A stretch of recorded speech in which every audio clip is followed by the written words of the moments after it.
If you want to write music for video games and you have no idea how much to charge for the music you create, we're gonna fix that in this video. I'm gonna show you three things. Number one, what AAA, midcore, and indie game composers actually charge per minute according to GameSoundCon data.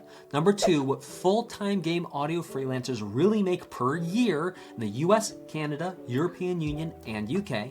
And number three, how to turn those numbers into your personal minimum viable rate so you can stop guessing, stop underpricing yourself, and actually create a career that supports your life composing music. Let's start with how the pros are billing. So how do most freelancers actually charge? Even though it's not perfect, per minute of finished music is still the most dominant way to quote your music. Indie, 55% charged by the minute, midcore 51%, and AAA 81%. So if you've been stressing about how on earth do I charge, per finished minute of music is a fantastic and viable way to go. So the real question is, what's your number that we'll need to get to in just one moment of how much you need to charge per minute? All right, so what composers charge per minute, indie versus midcore versus AAA? So AAA composers, most popular rates are $1,000 per finished minute, $2,000 per finished minute, and $3,600 per finished minute, with some quotes going up to $5,000 per finished minute. Across all responses, average is $1,871 per minute at the AAA level, and the median is $1,700. So the typical AAA freelancer is going to be at the $1,700 per finished minute of music mark. For midcore games, the most common midcore rates are going to be $1,200 and $1,600 per minute. Overall, the average is going to be $998 per minute and the median $1,000. So midcore is basically clustering around that $1,000 per finished minute of music.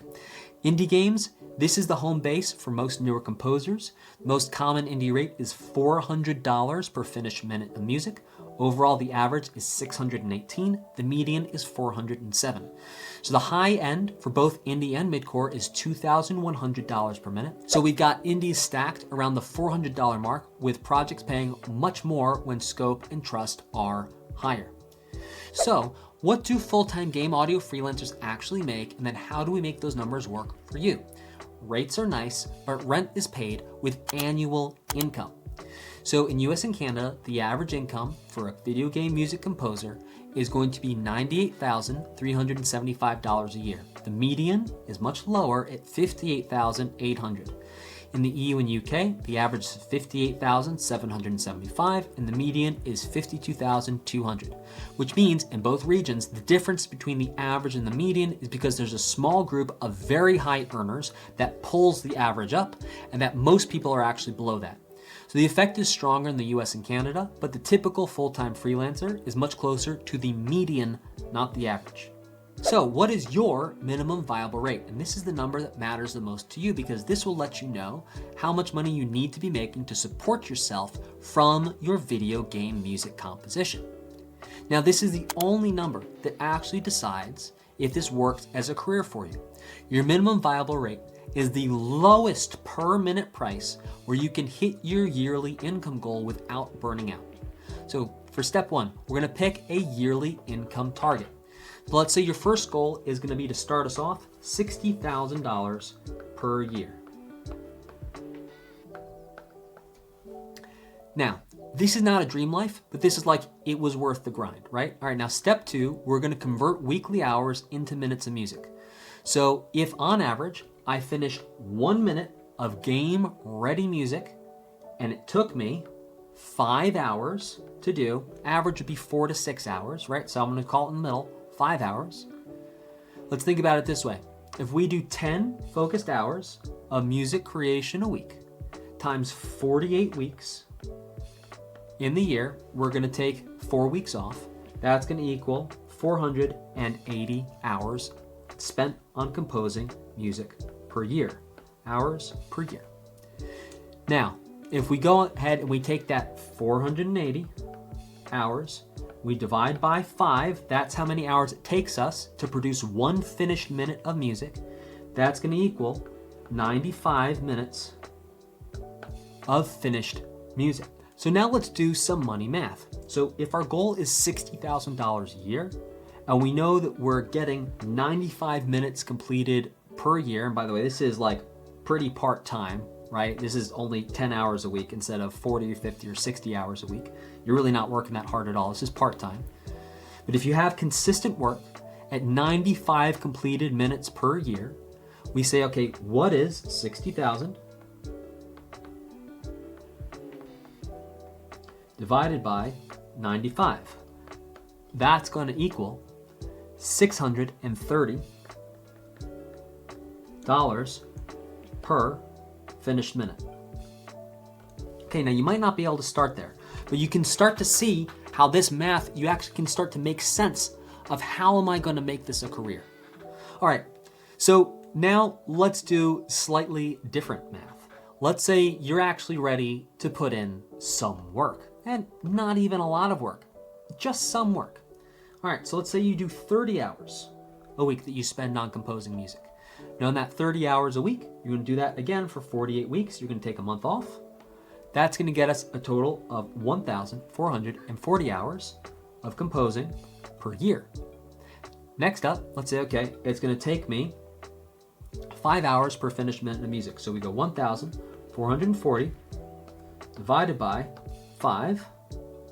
That's gonna go ahead and equal 290 finished minutes of music per year.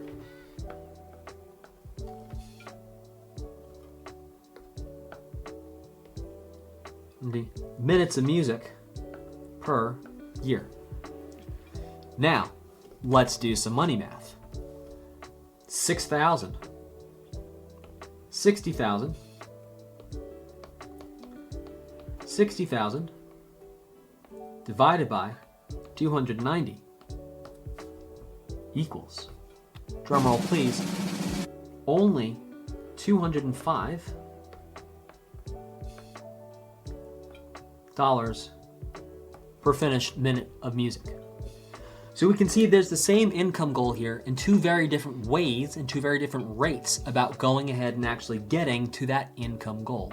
Completely different required rate depending on how much time you're willing to work, and to be clear, getting yourself to the point of being able to make, mix, and master music to the point that that whole process takes you 5 hours per completed minute.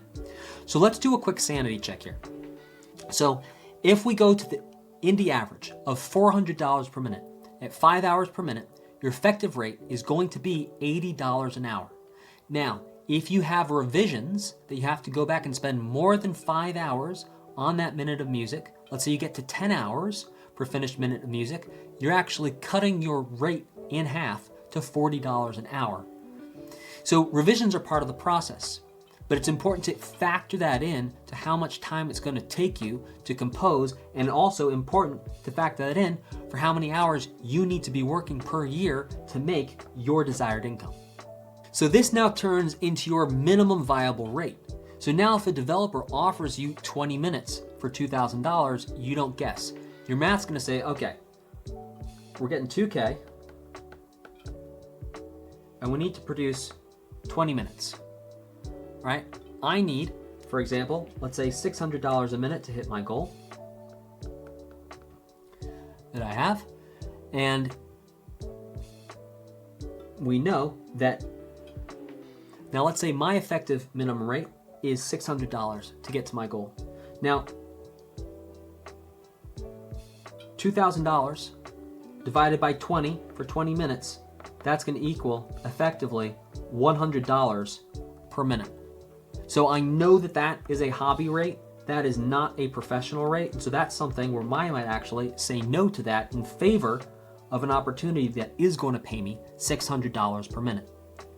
Now, if it's above your minimum and you like the project, say yes. Now you could say yes to this. Maybe you're building your portfolio. Maybe you need some fast cash, but at least now you're making the decision with both eyes open instead of just guessing that, oh yeah, this number feels good or this number doesn't feel good. So here's our final rule. You want to match your level of skill, but never go below your personal minimum viable rate.